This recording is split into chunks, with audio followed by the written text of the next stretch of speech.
जिस वक्त मुसलमान बेचैन होता है कि जल्दी से अजान हो जाए और हम रोजा खोल लें, मुसलमान के ऊपर ये इल्जाम लगाया जा रहा है कि पहले से प्लान किया हुआ था, उन्होंने दंगा करना था।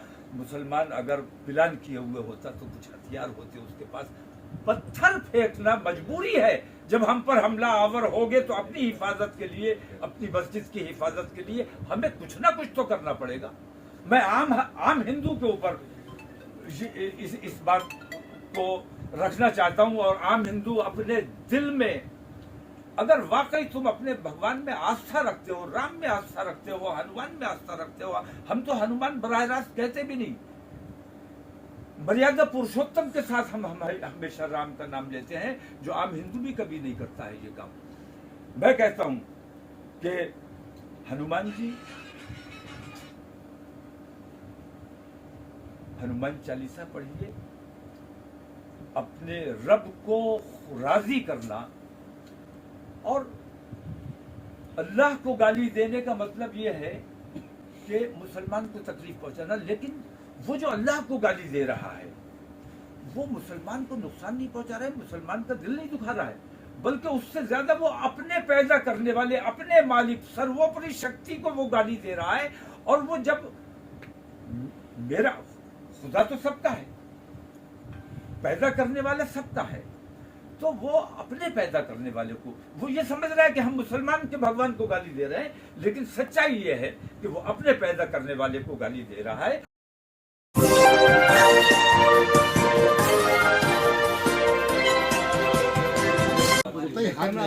फोटो कर लो या वीडियो बना लो, कहीं काम करो।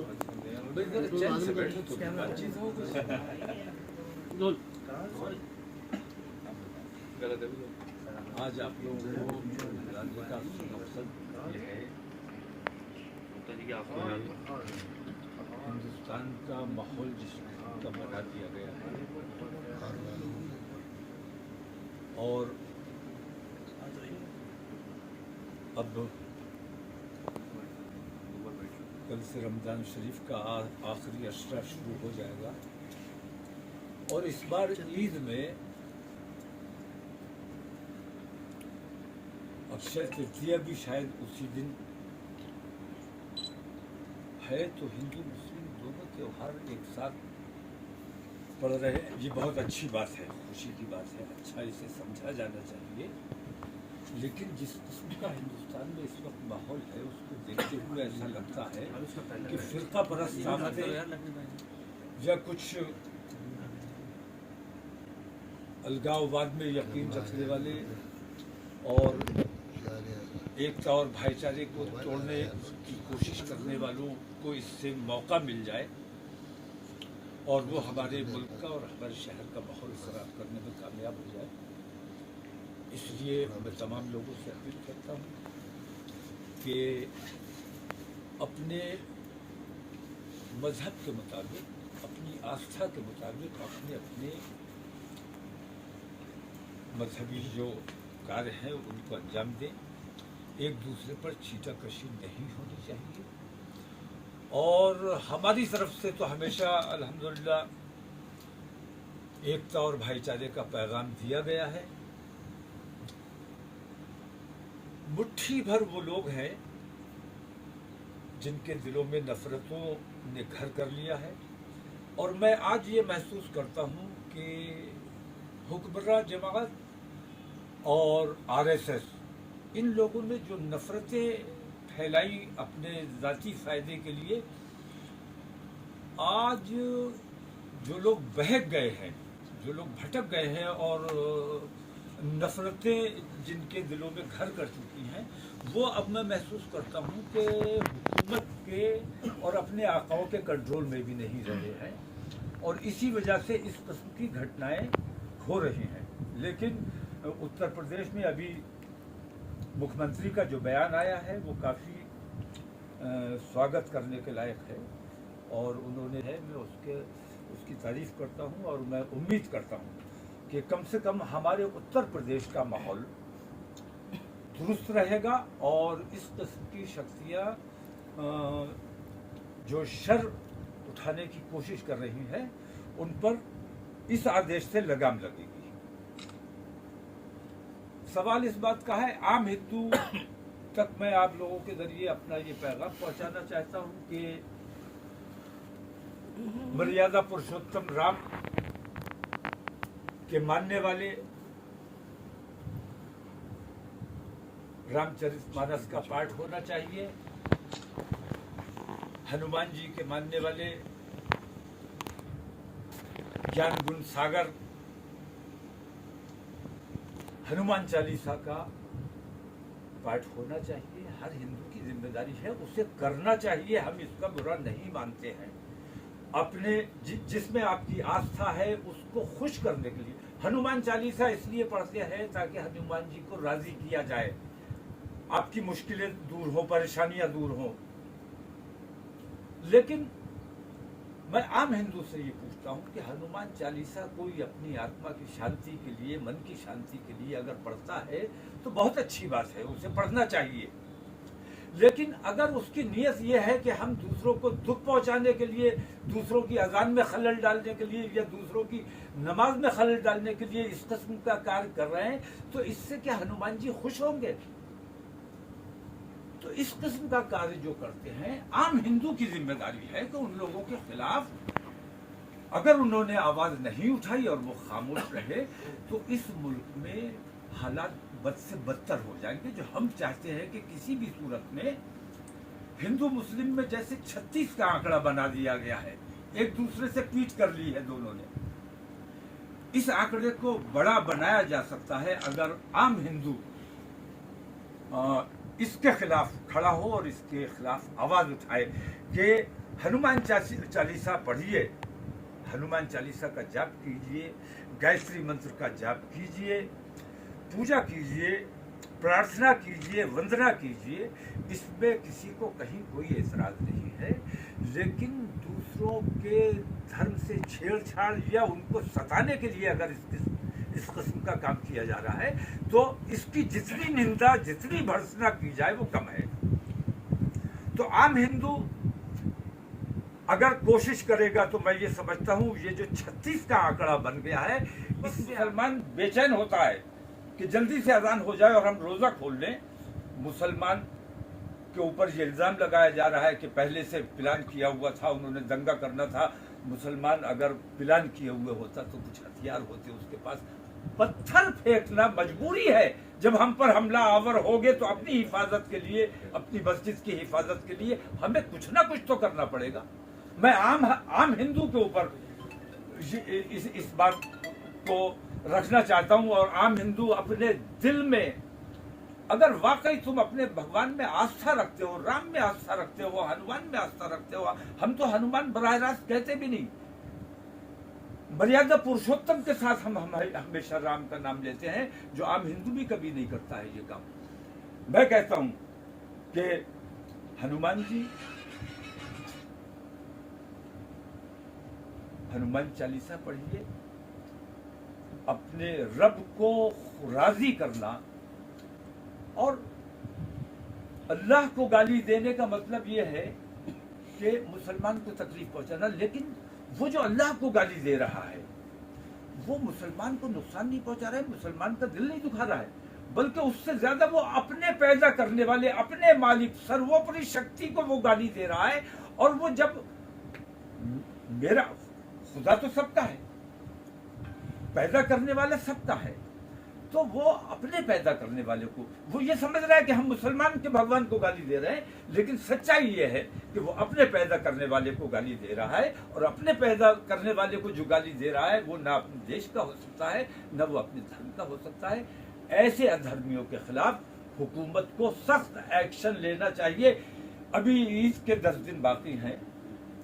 इन 10 दिनों में हुकूमत की तरफ से अगर हमें कुछ मुस्बत नजर आता है तो हम अपना जेल भरो आंदोलन स्थगित करेंगे, वरना ईद के बाद हम दिल्ली से जेल भरो आंदोलन की, देशव्यापी जेल भरो आंदोलन की तारीख का ऐलान करने वाले हैं। वहाँ सब 6 स्टेट में कम्युनल वायलेंस हुई है अभी। नहीं, ये वायलेंस जो है ये कुछ मुट्ठी भर लोग हैं, और मैं उनके माँ बाप से कहता हूँ कि ये तरबियत उन्हें कहां से मिली है, किसने दी है? दूसरों के धर्म पे हमला करना, दूसरों के धर्म को बुरा कहना, हमें ये सिखाया गया है, कुरान में है लकुम है, जो उन्होंने जानबूझकर नहीं किया था। एम.एफ. हुसैन जो पेंटर थे, उन्होंने कुछ देवी देवताओं के पेंटिंग्स बनाए थे और हिंदू समाज की दिल आजारी हुई थी उससे। तो उन्होंने जानबूझ के दिल आजारी की नीयत से नहीं किया था, उन्होंने अपना फन कुछ दिखाने की कोशिश की थी, लेकिन उसके बाद उन्हें हिंदुस्तान आना नसीब नहीं हुआ, विदेश में ही मर गए, हिंदुस्तान नहीं आ सके। एक भी मुसलमान अगर आपको ऐसा मिलता है जो मर्यादा पुरुषोत्तम की शान में गुस्ताखी करता है, हनुमान जी की शान में गुस्ताखी करता है, हमें बताइए, हम उसका सजा देंगे। लेकिन रोज कुरान पर हमला किया जाता है, रोज रसूल आजम की शान में गुस्ताखी की जाती है। हमारी बर्दाश्त का, हमारे सब्र का पैमाना अब लबरेज हो चुका है। हुकूमत को फैसला करना होगा कि देश में अमन और शांति रहेगी या देश में दंगा और फसाद रहेगा। तो ये वायरस लोगों के दिलों में, हुकूमत को चाहिए कि कोई ऐसा एंटी वायरस बनाया जाना चाहिए। ये वायरस इन्होंने ही फैलाया है, जो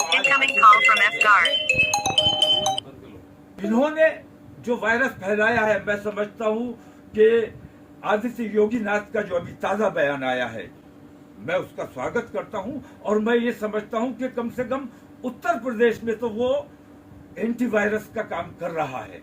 इस किस्म का एंटी वायरस हुकूमत हिंद को बनाना चाहिए, जो ऐसे तत्वों पर कंट्रोल कर सके जो हमारे देश की एकता और अखंडता को तोड़ने का काम करते हैं।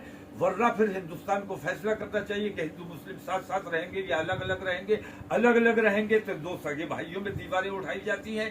फिर हमारे लिए आप बताइए कि हम कहाँ जाएं, किसके पास जाएं, किसके सामने अपना दर्द बयान करें। ना हुकूमत हमारी सुन रही है, ना विपक्ष हमारी बात सुन रही है।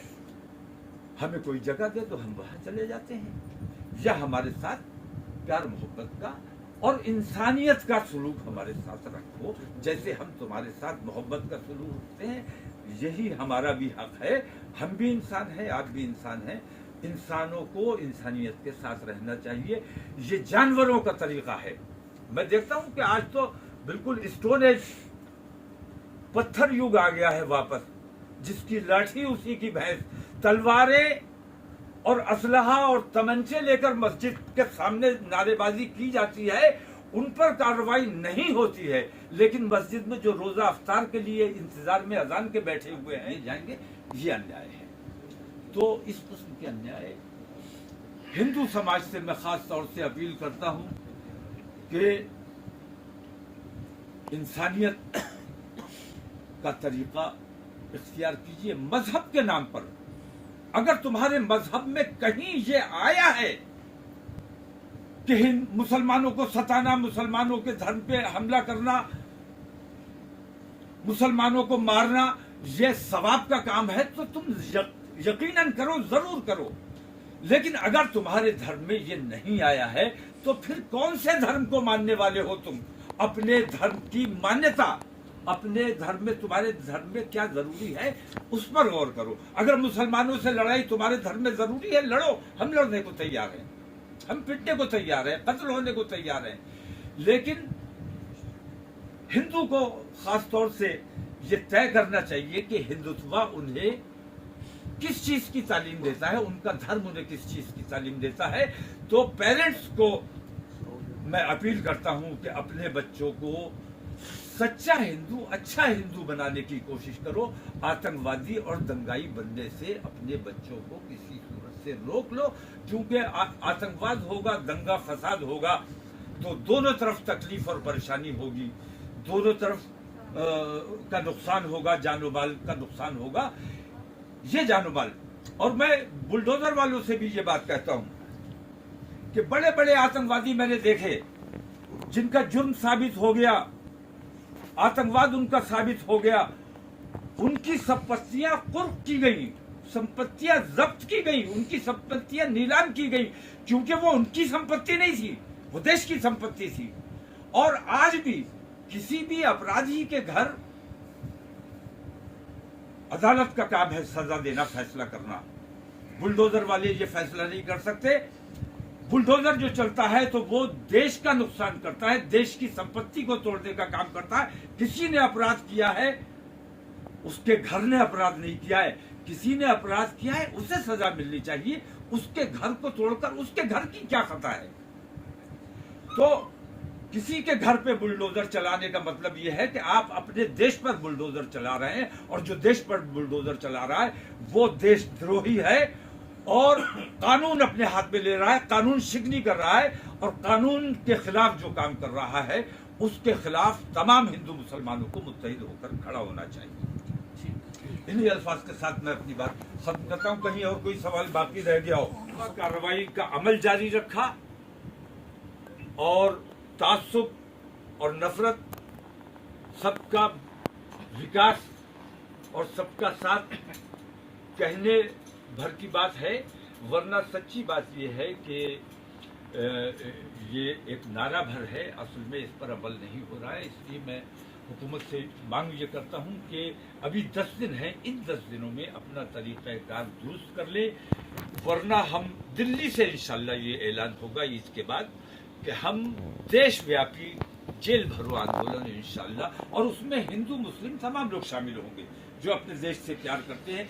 देशव्यापी जेल भरो आंदोलन जिसमें हर जिले से, हर सूबे से अपने देश की एकता और भाईचारे में यकीन रखने वाले लोग, और ख़ास तौर से मुसलमान समाज के लोग, क्योंकि जब तुम हमारे साथ रहना नहीं चाहते, हम कहीं जा नहीं सकते, पाकिस्तान हमें कबूल नहीं करेगा, बांग्लादेश हमें कबूल नहीं करेगा, चाइना हमें कबूल नहीं करेगा, हम कहाँ जाएं?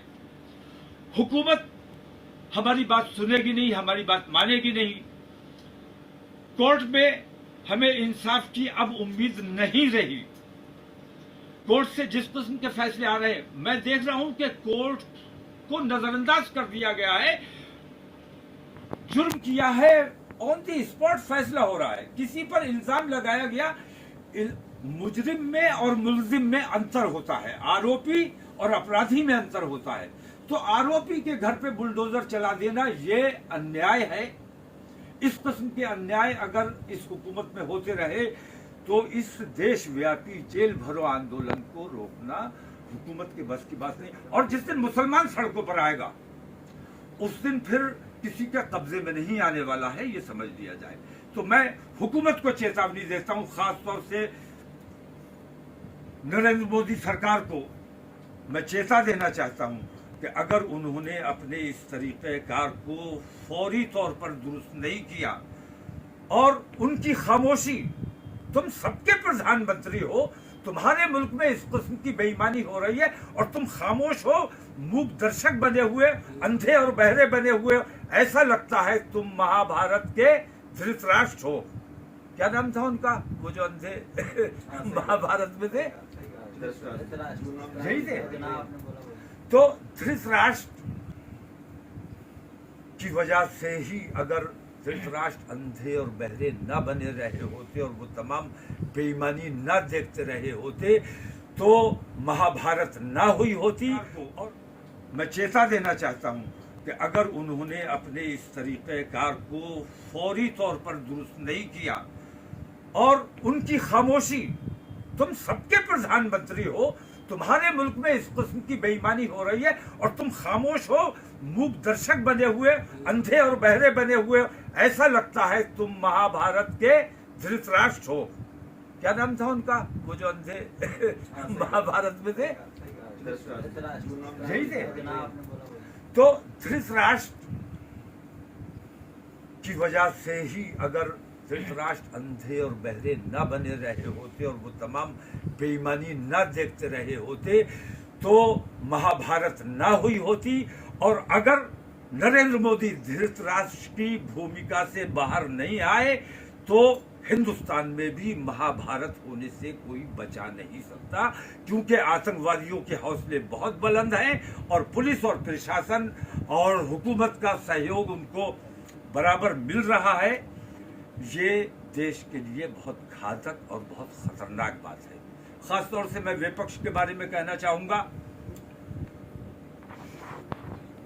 केजरीवाल साहब की, अरविंद केजरीवाल हमारे दोस्त हैं सरकार उनकी है, लेकिन उनका कहना है कि पुलिस मेरे कब्जे में नहीं है, लेकिन प्रशासन आपका है। प्रशासन के बगैर पुलिस कोई एक्शन कैसे ले सकती है? हुकूमत, दिल्ली की हुकूमत की मर्जी और मंशा के बगैर और उनको कॉन्फिडेंस में लिए बगैर अगर कोई वहां कार्रवाई की गई है, किसी किस्म की कार्रवाई की जा रही है, तो वो अपराध है। तो हुकूमत अगर खुद अपराध कर रही है तो इससे बड़ा अन्याय और दुर्भाग्य क्या हो सकता है? तो अखिलेश यादव मूक दर्शक बने हुए हैं। अरविंद केजरीवाल ने सारी जिम्मेदारी केंद्र सरकार पर डाल दी है। तो हम अब किसके पास जाएं, कहां जाएं, किसके सामने अपने मसाइल रखें? खास तौर से उत्तर प्रदेश में मैं कहना चाहूंगा कि अखिलेश यादव जैसे नेताओं पर भरोसा जो मुसलमानों ने किया, उसका खमियाजा आज मुसलमानों को भुगतना पड़ रहा है। मैं उत्तर प्रदेश की एकता और अखंडता और देश प्रेम में यकीन रखने वाले तमाम समाजवादी के विधायकों से ये अपील करता हूं कि समाजवादी पार्टी से उन्हें तुरंत इस्तीफा दे देना चाहिए, वरना कल चुनाव आएगा तो तुम मुसलमानों को मुंह दिखाने के लायक नहीं रहोगे। मुसलमान के ऊपर ये इल्जाम लगाया जा रहा है कि पहले से प्लान किया हुआ था, उन्होंने दंगा करना था। मुसलमान अगर प्लान किए हुए होता तो कुछ हथियार होते उसके पास। पत्थर फेंकना मजबूरी है। जब हम पर हमला आवर होगे तो अपनी हिफाजत के लिए, अपनी मस्जिद की हिफाजत के लिए हमें कुछ ना कुछ तो करना पड़ेगा। मैं आम हिंदू के ऊपर इस बात को रखना चाहता हूं और आम हिंदू अपने दिल में, अगर वाकई तुम अपने भगवान में आस्था रखते हो, राम में आस्था रखते हो, हनुमान में आस्था रखते हो, हम तो हनुमान बराह रास्त कहते भी नहीं, मर्यादा पुरुषोत्तम के साथ हम हमेशा राम का नाम लेते हैं, जो आम हिंदू भी कभी नहीं करता है ये काम। मैं कहता हूं कि हनुमान जी, हनुमान चालीसा पढ़िए। अपने रब को राजी करना और अल्लाह को गाली देने का मतलब यह है कि मुसलमान को तकलीफ पहुंचाना, लेकिन वो जो अल्लाह को गाली दे रहा है वो मुसलमान को नुकसान नहीं पहुंचा रहा है, मुसलमान का दिल नहीं दुखा रहा है, बल्कि उससे ज्यादा वो अपने पैदा करने वाले, अपने मालिक, सर्वोपरि शक्ति को वो गाली दे रहा है। और वो जब, मेरा खुदा तो सबका है, पैदा करने वाला सबका है, तो वो अपने पैदा करने वाले को, वो ये समझ रहा है कि हम मुसलमान के भगवान को गाली दे रहे हैं, लेकिन सच्चाई ये है कि वो अपने पैदा करने वाले को गाली दे रहा है। और अपने पैदा करने वाले को जो गाली दे रहा है वो ना अपने देश का हो सकता है, ना वो अपने धर्म का हो सकता है। ऐसे अधर्मियों के खिलाफ हुकूमत को सख्त एक्शन लेना चाहिए। अभी ईद के 10 दिन बाकी हैं। इन 10 दिनों में हुकूमत की तरफ से अगर हमें कुछ मुस्बत नजर आता है तो हम अपना जेल भरो आंदोलन स्थगित करेंगे, वरना ईद के बाद हम दिल्ली से जेल भरो आंदोलन की, देशव्यापी जेल भरो आंदोलन की तारीख का ऐलान करने वाले हैं। वहाँ सब 6 स्टेट में कम्युनल वायलेंस हुई है अभी। 6 नहीं, ये वायलेंस जो है ये कुछ मुट्ठी भर लोग हैं, और मैं उनके माँ बाप से कहता हूँ कि ये तरबियत उन्हें कहाँ से मिली है, किसने दी है? दूसरों के धर्म पे हमला करना, दूसरों के धर्म को बुरा कहना, हमें ये सिखाया गया है। कुरान में है लकुम दीनुकुम, तुम्हारा दिन तुम्हारे साथ, मेरा दिन मेरे साथ। हमें ये बताया गया है, हमें ये समझाया गया है। आपको मैं ये जता देना चाहता हूँ कि अगर इन बेलगाम लोगों पर लगाम नहीं लगाई गई, अंकुश नहीं लगाया गया, तो देश के हालात बद से बदतर हो जाएंगे। इसलिए हुकूमत से मेरी सबसे पहले अपील है कि इन तमाम चीजों पे अंकुश लगाएं, सख्त कार्रवाई करें। एक तरफा कार्रवाई अगर की जाएगी तो आंदोलन होगा, और ऐसा आंदोलन होगा जिसका जवाब हुकूमत के पास नहीं होगा। मैं अपने उत्तर प्रदेश का, अपने शहर का माहौल अच्छा रखना चाहता हूं। मुझे यकीन है उत्तर प्रदेश में हालात दुरुस्त रहेंगे, लेकिन पूरे मुल्क में जिस किस्म के हालात हैं उत्तर प्रदेश पर भी उसके असरात मुरतब हो रहे हैं और उसके असरात नजर आना शुरू हो गए हैं। कई जगहों पर मैंने बरेली में भी ये बात देखी है कि ऐन नमाज के वक्त लाउड स्पीकर बजाया जाता है। आप हनुमान चालीसा का जाप खुद कीजिए, चिप लगा दी और अपने काम में मसरूफ हो गए, ये तरीका ठीक नहीं है। तो अगर छेड़छाड़ करना चाहते हो, हमारे साथ रहना नहीं चाहते, हमारे साथ कारोबार नहीं करना चाहते, तो तुम्हारी हुकूमत है, तुम्हारी पुलिस है, तुम्हारी मिलिट्री है, अपनी हुकूमत से मांग करो कि हमें कहीं समंदर में गर्क कर दें, हमें बताएं हम कहां चले जाएं। और अगर साथ रहना है तो भाईचारे के साथ, एकता के साथ, मोहब्बत के साथ एक दूसरे के खुशी और गम में शरीक होने की कोशिश करें, एक दूसरे के मामलात में एक दूसरे की मदद करने का माहौल बनाएं। हुकूमत से मैं ये कह देना चाहता हूं कि अभी रमज़ान शरीफ है। मेरी तमाम दानिश्वरों से, हिंदू और मुस्लिम तमाम जो बुद्धिजीवी हैं, जो अपने देश के बारे में सोचते हैं और देश की एकता और भाईचारे के बारे में सोचते हैं और देश से प्यार करते हैं, ऐसे लोगों से मैं मुसलसल राब्ते में हूँ। और ईद के बाद इंशाल्लाह हमारी मीटिंग फाइनल होने वाली है। और अगर हुकूमत ने इस दौरान अपने तरीक़ेकार को दुरुस्त नहीं किया, एक तरफा कार्रवाई का अमल जारी रखा और तासुब और नफरत, सबका विकास और सबका साथ कहने भर की बात है, वरना सच्ची बात यह है कि ये एक नारा भर है, असल में इस पर अमल नहीं हो रहा है। इसलिए मैं हुकूमत से मांग ये करता हूँ कि अभी 10 दिन हैं, इन 10 दिनों में अपना तरीक़ाकार दुरुस्त कर ले, जितना की जाए वो कम है। तो आम हिंदू अगर कोशिश करेगा तो मैं ये समझता हूँ ये जो 36 का आंकड़ा बन गया है, इससे आंकड़ा बहुत बड़ा बनाया जा सकता है। हम इस 36 को घुमाकर 63 बना सकते हैं। एक दूसरे की तरफ मुंह कर लें, एक दूसरे के गम और खुशी में शरीक हो, एक भाईचारे का माहौल बने। इससे देश तरक्की करेगा, खुशहाली करेगा। जिस तरह आंकड़ा बड़ा हो रहा है, उस तरह हमारे देश के मामलात बड़े होंगे। तो हमारा देश विश्व गुरु बनने की राह पर गामजन है। ऐसे में इस किस्म की छिटपुट घटनाएं जो हो रही हैं, अगर आम हिंदू से मैं ये उम्मीद करता हूँ कि आम हिंदू मुसलमानों को नापसंद नहीं करता है, मुसलमानों से अलहदगी नहीं चाहता है। कुछ मुसलमानों को भी मैंने देखा कि उन्होंने कहा कि भाई हिंदू दुकानों से सामान ना खरीदा जाए। इस किस्म की हरकत जिसने की है, उसकी जितनी निंदा की जाए कम है। हम इसके सख्त मुखालिफ हैं। बाजार में जब खरीदारी करने हिंदू जाए या मुसलमान जाए, उसको ये देखना चाहिए कि हमें अच्छा सामान कहाँ मिलेगा, मुनासिब दाम हमें कहाँ मिलेंगे।